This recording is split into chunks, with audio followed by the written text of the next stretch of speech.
चलो घर का काम तो खत्म हुआ, अब एसी चालू कर देती हूँ। माँ जी, पिताजी, आशुतोष, विनोद सब आ जाइए, मैंने एसी चालू कर दिया है। कितना सुकून मिल रहा है एसी की ठंडी हवा में आकर। पता है, मैंने तो आज सबके लिए आम पन्ना भी बनाया है। आप लोग बैठिए, मैं आम पन्ना लेकर आती हूँ। ज्योति रसोई में जाती है और सबके लिए फ्रिज से ठंडा ठंडा आम पन्ना निकाल कर लाती है। इस गर्मी के मौसम में एसी की ठंडी हवा के सामने बैठकर पूरा परिवार सुकून से आम पन्ना पीता है। आधा घंटा हो गया एसी चलाए हुए। चल बहू, एसी बंद कर दे, रात को भी तो चलाना है। आधे घंटे के लिए कौन एसी चलाता है माँ? अगर चलाना है तो पूरे टाइम क्यों नहीं चलाते? और वैसे भी अब मैंने सोच लिया है, मैं अपने कमरे में एक एसी लगवाऊंगा। एसी होने की वजह से हम सभी को एक साथ हॉल में सोना पड़ता है और मुझे सबके साथ नहीं सोना। क्या बात है देवर जी, पहले तो आपको एसी में रहना बिल्कुल भी पसंद नहीं था।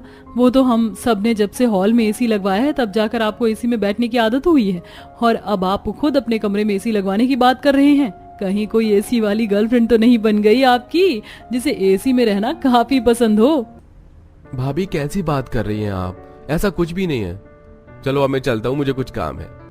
हर मिडिल क्लास परिवार की तरह ये मिडिल क्लास परिवार भी दिन में सिर्फ 2 ही वक्त एसी चलाता था, एक दोपहर और एक रात में सोने के वक्त, वो भी सिर्फ 1 से 2 घंटे के लिए, ताकि घर का बिजली का बिल भी ज्यादा ना आए और एसी की ठंडी हवा भी खाने को मिले।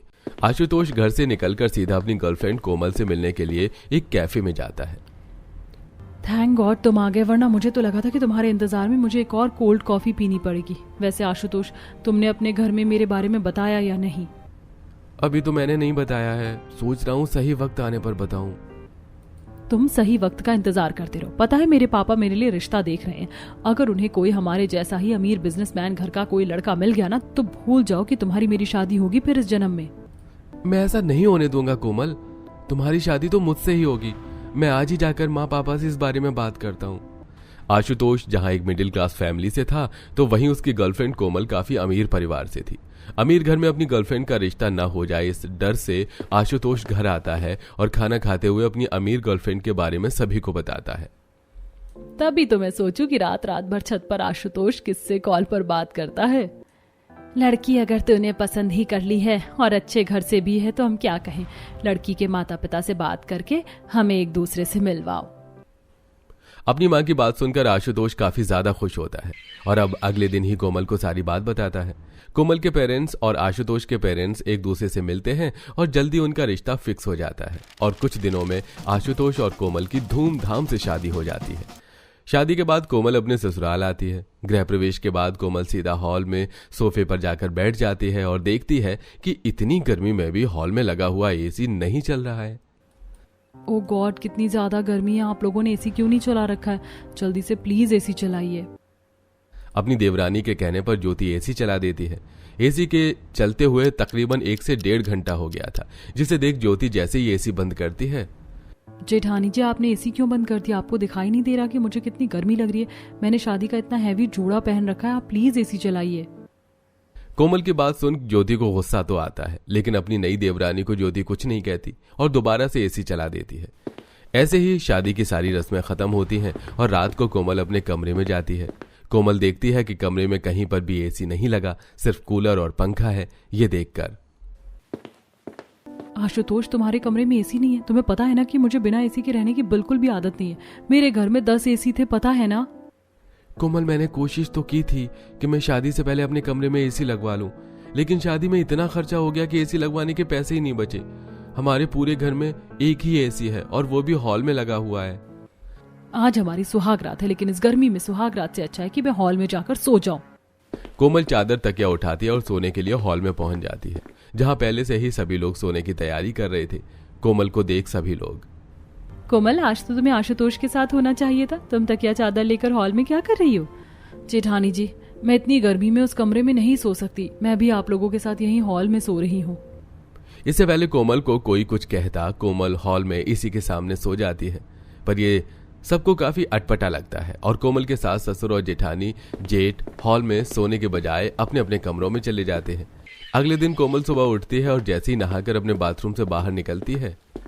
ठंडे पानी से नहाया, लेकिन ऐसा लग रहा है जैसे गर्म पानी के झरने से बाहर निकली हूँ। इनके तो बाथरूम में भी कितनी गर्मी है। कोमल बड़बड़ाते हुए तैयार होती है और किचन में आकर अपनी पहली रसोई की तैयारी करने लगती है। जेठानी जी, आप इतनी गर्मी में किचन में खाना कैसे बना लेती हैं? मैं तो कभी किचन में 10 मिनट से ज़्यादा टिक ही नहीं पाती। हमारे घर में तो हर जगह एसी लगा हुआ था, रूम, हॉल, यहाँ तक कि किचन में भी। यूँ समझ लीजिए कि मैं 10 एसी में रहने वाली लड़की हूँ। कोमल, तुम एक अमीर परिवार से हो और ये एक मिडिल क्लास परिवार है। मिडिल क्लास परिवार में एक एसी होना ही काफ़ी बड़ी बात होती है। 10 एसी की आदत अब छोड़ दो। और कौन सा तुम्हें पूरा दिन रसोई में खड़े होकर खाना बनाना है? जेठानी जी, मैं इतनी गर्मी टॉलरेट नहीं कर सकती, अब मुझे ही कुछ ना कुछ करना पड़ेगा। कोमल अपने कमरे में जाती है और जल्दी से अपना फोन निकाल कर एसी ऑर्डर करती है और अगले दिन ही कोमल में ससुराल में 1-2 नहीं पूरे 4 नए एसी आते हैं, जिसे देख सभी काफी हैरान थे। ये यहाँ इतने सारे एसी कहाँ से आए? किसने मंगवाए हैं ये एसी? अरे माँ जी, ये एसी मैंने मंगवाए हैं। मैंने आप लोगों से कहा था ना कि मुझे बिना एसी के रहने की बिल्कुल भी आदत नहीं है, इसीलिए। और फिक्र मत करिए, इसके सारे पैसे मैंने अपने पापा के क्रेडिट कार्ड से भरे हैं। कोमल वो चारों एसी अपने कमरे में लगवा लेती है, जिससे अब कोमल को रात में सुकून की नींद आती है। तो वहीं कोमल दिन भर अपने कमरे में ही एसी की ठंडी हवा में बैठी रहती है। ऐसे ही 1-2 दिन गुजर जाते हैं। कोमल शाम के वक्त बालकनी में खड़ी होती है। यहाँ की बालकनी में भी बिल्कुल ठंडी हवा नहीं चल रही। काम करती हूँ, यहाँ पर भी एसी लगवा लेती हूँ। कोमल बिना कुछ सोचे समझे एक और एसी ऑर्डर करती है और अब बालकनी में भी एसी लगवा देती है, जिसे देख कोमल की जेठानी। कोमल, तुम्हारा दिमाग तो नहीं खराब हो गया? तुम जानती हो ना कि हम एक मिडिल क्लास फैमिली से हैं और अब तुम भी इसका हिस्सा हो। पहले तो तुमने 4 एसी मंगवाए और चारों अपने कमरे में लगवा ली, और बालकनी में भी। भला बालकनी में एसी कौन लगवाता है? इतनी गर्मी लगती है तो फ्रिज के अंदर जाकर बैठ जाओ। भाभी, आपको क्या प्रॉब्लम है? पैसे मेरे पापा के हैं, मैं आपके पति की जेब से पैसे नहीं ले रही हूँ। मैं तो तुम्हें तुम्हारी भलाई के लिए समझा रही हूँ, वरना तुम्हारा बस चले ना, अपने बाथरूम में भी तुम एक एसी लगवा लो। अरे वाह भाभी, आपने तो काफी अच्छा आइडिया दिया है। कोमल और फिर से एक नया एसी लेकर आती है और उसे अपने बाथरूम में फिक्स करवा लेती है। ये सब देखकर कोमल बहू, ये सब क्या है? हम जानते हैं कि तू अमीर परिवार से है, बचपन से ही तू 10 एसी में पली बड़ी है, लेकिन इसका मतलब ये नहीं कि तू एसी पर एसी मंगवा। सिर्फ एक एसी मंगवा कर अपने कमरे में लगवा लेती, लेकिन तूने तो अपने कमरे को ही कश्मीर बना दिया और बाथरूम में भी एसी। भला बाथरूम में एसी कौन लगवाता है?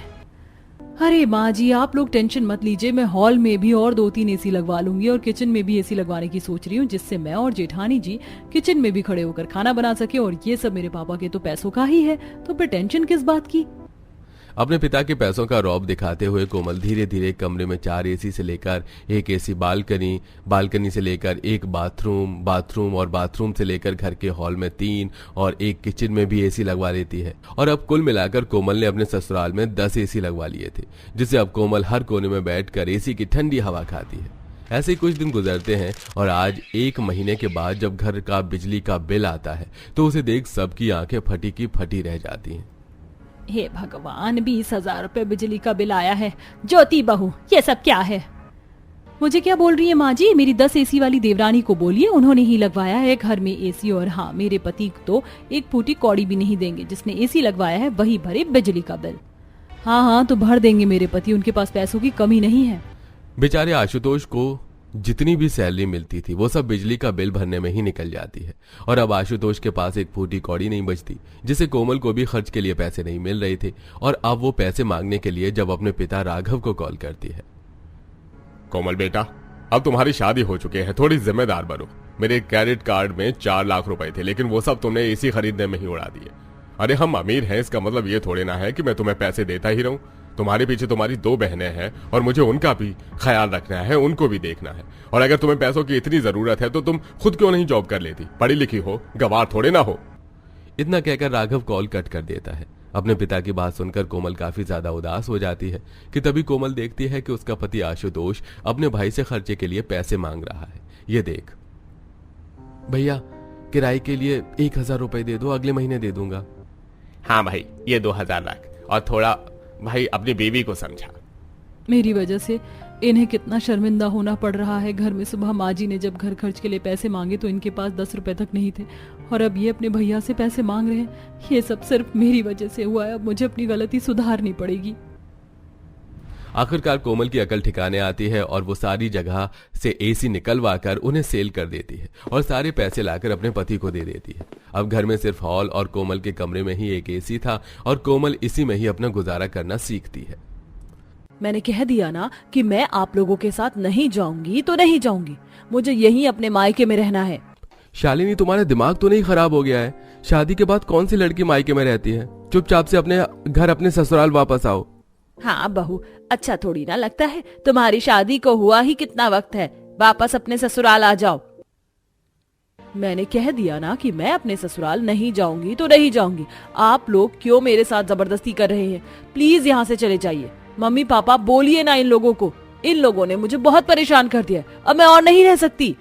मेरी बेटी क्या कह रही है, आप लोगों को समझ में नहीं आ रहा क्या? बहुत परेशान हो गई है मेरी बेटी आप लोगों की वजह से। हमने शादी कर बेटी दी है, कोई गाय भैंस थोड़ी ना। आप लोग प्लीज चले जाइए यहाँ से। आखिरकार शालिनी के ससुराल वालों ने उसके साथ ऐसा क्या किया था कि शालिनी शादी के 1 महीने बाद ही अपने ससुराल वालों को छोड़कर मायके आ गई थी? आइए इसे जानने के लिए कहानी में थोड़ा पीछे चलते हैं। माँ, शादी के जोड़े में बहुत गर्मी लग रही है, प्लीज जरा कूलर की हवा इधर कर दो ना। मुझे ठंड लग रही है, कोई कूलर की हवा इधर मत करवाना। गर्मी के मौसम में भला किसे ठंड लगती है? बेटा, रात का समय चल रहा है, तुझे फिर भी गर्मी लग रही है। अगर कूलर की हवा इधर कर दी तो हवन कुंड की आग बुझने लगेगी। बस थोड़ी देर की तो बात है। शादी के जोड़े में होने की वजह से शालिनी को काफी ज्यादा गर्मी लग रही थी। जैसे तैसे कर शालिनी गर्मी बर्दाश्त करती है। थोड़ी देर में शालिनी और अनुराग की शादी संपन्न होती है। अपने माता पिता को लेकर शालिनी अनुराग के साथ गाड़ी में बैठ जाती है। गाड़ी में भी शालिनी को काफी ज्यादा गर्मी लगने लगती है। बहुत ज्यादा बेचैनी हो रही है, इन लोगों ने तो गाड़ी का एसी भी बंद कर रखा, अब जल्दी से घर आ जाए। थोड़ी देर में शालिनी अपने ससुराल पहुंचती है। गृह प्रवेश के दर्शन के बाद शालिनी जब हॉल में आती है तो देखती है कि हॉल में एक बड़ा सा हीटर रखा है। हम सबके घरों के हीटर तो 2 महीने पहले ही पैक होकर स्टोर रूम में चले गए और इनका हीटर अभी भी हॉल में ही लगा हुआ है, और ये एसी भी नहीं है। मुझे और कितनी देर गर्मी को बर्दाश्त करना पड़ेगा? गर्मी से परेशान होकर शालिनी सोफे पर ही बैठ जाती है। थोड़ी देर में सारी औरतें मुंह दिखाई के लिए आने लगती हैं। सारी रस्म को खत्म होते होते रात हो जाती है, जिसके बाद शालिनी अब जैसे ही अपने कमरे में जाती है तो देखती है कि कमरे में भी एक छोटा सा हीटर रखा हुआ है, और ना ही कमरे में कोई एसी है और ना ही पंखा। ये सब क्या है? ना मेरे कमरे में एसी है ना पंखा है, और ये हीटर यहाँ क्यों रखा हुआ है? शालिनी, तुमने कपड़े नहीं बदले? अनुराग, तुम्हारे कमरे में एसी पंखा कूलर कुछ भी नहीं है। तुम इतनी गर्मी में बिना पंखे कूलर के कैसे रहते हो? मुझे गर्मी नहीं लगती है, बल्कि मैं तो रात में इस हीटर को चलाकर सोता हूँ। मुझे काफी ठंड लगती है। चलो अब तुम भी कपड़े बदल कर सो जाओ, काफी थक गया हूँ आज मैं। देखते ही देखते अनुराग शालिनी के सामने उस हीटर को चालू करके रख देता है और आराम से कंबल ओढ़कर हीटर के सामने सो जाता है। ये सब देख शालिनी के तो होश ही उड़ जाते हैं। ये सब क्या है? भला इतनी गर्मी में कोई हीटर चलाकर कंबल ओढ़कर कैसे सो सकता है? बाप रे बाप, इन्हें देख तो मेरे पसीने छूट गए। शालिनी अपनी शादी का जोड़ा बदलती है और आकर अनुराग के बगल में सो जाती है। हीटर की गर्म हवा के सामने शालिनी पसीने से नहा चुकी थी, जिसके चलते शालिनी कमरे के खिड़की दरवाजे खोल देती है। बाहर से आ रही ठंडी हवा के सामने शालिनी को थोड़ी राहत मिली ही थी कि तभी अनुराग ठंड से कंपकपाने लगता है और उठकर खिड़की बंद कर देता है। अनुराग, तुमने खिड़की क्यों बंद कर दी? इतनी अच्छी हवा आ रही थी। तुम्हें कहा तो था कि मुझे ठंड लग रही है और तुमने खिड़की खोल दी। कितनी गहरी नींद में सो रहा था मैं और ठंड के मारे उठ गया। अब मत खोलना खिड़की। अनुराग तो हीटर के सामने चैन की नींद सो जाता है, लेकिन शालिनी गर्मी से रात भर परेशान होती है। अगले दिन रसोई में भी शालिनी का कुछ ऐसा ही हाल था। हॉल में भी कोई पंखा कूलर नहीं है, ऊपर से ये गर्मी का मौसम। जल्दी से खाना बनाकर थोड़ी देर छत पर चली जाऊंगी, वरना मैं तो गर्मी से पागल हो जाऊंगी यहाँ। घर का सारा काम खत्म कर शालिनी छत पर जाकर ठंडी ठंडी हवा आती है और शाम होते ही वापस आकर खाना बनाने लगती है। सबके खाने के बाद जब शालिनी अपने कमरे में जाने लगती है तो उसकी नजर हॉल के टेबल पर रखे दवाई के डिब्बे पर पड़ जाती है। ये तो माँ जी की दवाई का डब्बा है, लगता है यहीं भूल गई हैं। मैं देकर आती हूँ। शालिनी अपने सास ससुर के कमरे में जाती है और देखती है कि उसके सास ससुर भी इस भयानक गर्मी में हीटर चलाकर सो रहे हैं। ये सब क्या हो रहा है? मुझे तो लगा कि मेरा पति ही नाजुक है, लेकिन यहाँ तो मेरे सास ससुर का भी ऐसा ही हाल है। शालिनी के ससुराल वालों की हेल्थ और उनकी स्किन काफी ज्यादा कमजोर थी, जिसके चलते उन्हें काफी ठंड लगती थी और उन्हें इस गर्मी में भी वो हीटर चलाकर सोना पड़ता था। बहू, हम हर महीने गुरुद्वारे में लंगर का खाना भिजवाते हैं, तो तुम 100 रोटी और 4 किलो सब्जी बना लेना। ठीक है माँ जी। शालिनी हाँ बोलकर रसोई में आकर लंगर के लिए खाना बनाने लगती है, लेकिन सिर्फ कुछ ही देर में गर्मी से शालिनी की हालत खराब होने लगती है। न किसी कमरे में पंखा था और ना ही हॉल में बार बार गर्मी से परेशान होकर शालिनी को छत से किचन तक के चक्कर लगाने पड़ रहे थे। तो वहीं फिर से रात में अपने पति के हीटर चलाने की वजह से शालिनी परेशान होकर जब जमीन पर ही सोने लगती है कि तभी शालिनी के पैर के ऊपर से एक बड़ा सा चूहा निकलता है। बाप रे बाप, कितना बड़ा चूहा था। ऐसा लग रहा था कि चूहा नहीं कुछ और आ गया। खिड़की खोली तो ये बंद कर देंगे, जमीन पर सो रही हूँ तो चूहा आ रहे। हॉल में भी सो नहीं सकती, एक काम करती हूँ छत पर ही चली जाती हूँ। शालिनी छत पर जाती है और वहीं रख के खाट बिछाकर सोने लगती है और वहां भी मच्छर शालिनी को परेशान करना नहीं छोड़ते। गर्मी ने नाक में दम करके रख दिया है, जो अब ये मच्छर यहाँ परेशान कर रहे हैं। गर्मी ने नाक में कम दम कर रखा है, जो अब ये मच्छर यहाँ परेशान करने के लिए आ गए। मुझे छोड़ दो भगवान के लिए, किसी और को जाकर काटो, मुझे बख्श दो। गर्मी के चलते शालिनी को न दिन में सुकून था न रात में। वो चैन की नींद भी नहीं ले पा रही थी। जानबूझकर पूरा पूरा दिन गर्मी से बचने के लिए अपनी पड़ोसन के घर जाकर बैठती है और देर रात घर में आती है। ये कोई वक्त है घर आने का? दोपहर से तू उस पड़ोसन के घर जाकर बैठी है। अरे तुझे जरा अपने घर का ख्याल है या नहीं? माँ जी, इस घर में एसी कूलर लगवा दो, फिर तो मैं यहाँ से हिलूंगी भी नहीं। इतनी गर्मी में मुझसे यहाँ रहा नहीं जाता। शालिनी अपनी सास के साथ दुकान पर दूध और राशन लेने के लिए जाती है। दुकान में लगे एसी की ठंडी हवा के सामने शालिनी मदहोश होकर खड़ी हो जाती है, जिसे देख उर्मिला। शालिनी बहू यहाँ क्या कर रही है? चल यहाँ से अपने घर। माँ जी रुकिए ना, अब घर में तो आप सब लोग हीटर चलाकर सोते हैं, मुझे कम से कम यहाँ तो एसी की ठंडी हवा खाने दीजिए। चुप कर, देख आसपास के लोग कैसे देख रहे हैं। उर्मिला शालिनी का हाथ पकड़कर उसे घर ले आती है। रोज रोज गर्मी से परेशान होकर शालिनी खुद के ही पैसों से एक छोटा सा टेबल फैन ले आती है, लेकिन जैसे ही अनुराग अपने कमरे में टेबल फैन देखता है, तुम जानती हो कि हम सभी को प्रॉब्लम है और हम लोग इस गर्मी में भी हीटर चलाकर सो रहे हैं, इसके बावजूद भी तुम ये टेबल फैन उठाकर ले आई। मैंने कह दिया ना, ये टेबल फैन नहीं चलेगा तो नहीं चलेगा। आप लोग बीमार हो, मैं नहीं। ये टेबल फैन चलकर ही रहेगा। मैं भी देखता हूँ कैसे चलाती हो तुम इस टेबल फैन को। अनुराग गुस्से में उस टेबल फैन को तोड़ देता है। अगले दिन सभी लोग शालिनी को ढूंढने लगते हैं, लेकिन शालिनी किसी को भी नहीं मिलती। सुबह सुबह शालिनी बहू कहाँ चली गई? तुम लोगों को कुछ बता कर गई है क्या? माँ, मैं तो छत पर भी देख आया, लेकिन वहां पर भी भाभी नहीं है। कहीं शालिनी भाभी अपने मायके तो चली गई, लेकिन वो मायके क्यों जाएंगी? वरुण की बात सुन अनुराग शालिनी के माँ बाप को कॉल लगाता है, जिससे उसे पता चलता है कि शालिनी सच में अपने मायके चली गई है। सभी लोग शालिनी को लेने के लिए उसके मायके जाते हैं, लेकिन शालिनी अपने ससुराल आने से साफ इनकार कर देती है। भाभी क्यों ये सब कर रही हैं? आ जाइए ना वापस घर, कर लीजिए थोड़ा सा एडजस्ट। क्यों करे मेरी बेटी एडजस्ट? अरे बीमार आप लोग हैं, दिक्कत आप लोगों को है, मेरी बेटी को नहीं। अगर वो 4 दिन और वहाँ रही ना तो हीटर में तो गर्मी से मर ही जाएगी। बहन जी, मैं समझती हूँ आपकी परेशानी, लेकिन आप हमारी भी तो परेशानी समझिए। मैं आपको सिर्फ कुछ दिनों की मोहलत दे रही हूँ। अगर आप लोगों ने इस समस्या का कोई हल नहीं निकाला तो भूल जाइएगा मेरी बेटी को। हम इसे जिंदगी भर खुशी खुशी अपने साथ रख सकते हैं। हमारी बेटी हमारे लिए कोई बोझ नहीं है। कलावती की बात सुन और अपने बहू बेटे का रिश्ता इस तरह टूटता देख उर्मिला काफी परेशान हो जाती है। तभी उसे एक तरकीब सूझती है। आपको ये सब करने की कोई जरूरत नहीं है और शालिनी बहू, अब तुम्हें भी कोई परेशानी नहीं होगी। उर्मिला दुकान से एक फर्राटेदार पंखा लेकर आती है, जिससे वो अपनी बहू के सोने वाले हिस्से की तरफ लगा देती है, जिसकी हवा सिर्फ शालिनी तक ही पहुंचती है। तो वहीं अनुराग का हीटर भी सिर्फ उसकी तरफ कर देती है, जिससे अब शालिनी को ना ही गर्मी लगती है और ना ही अनुराग को ठंडी। और इस तरह शालिनी अपने गर्मी में हीटर में सोने वाले ससुराल वालों के साथ भी अब आराम से रहती है।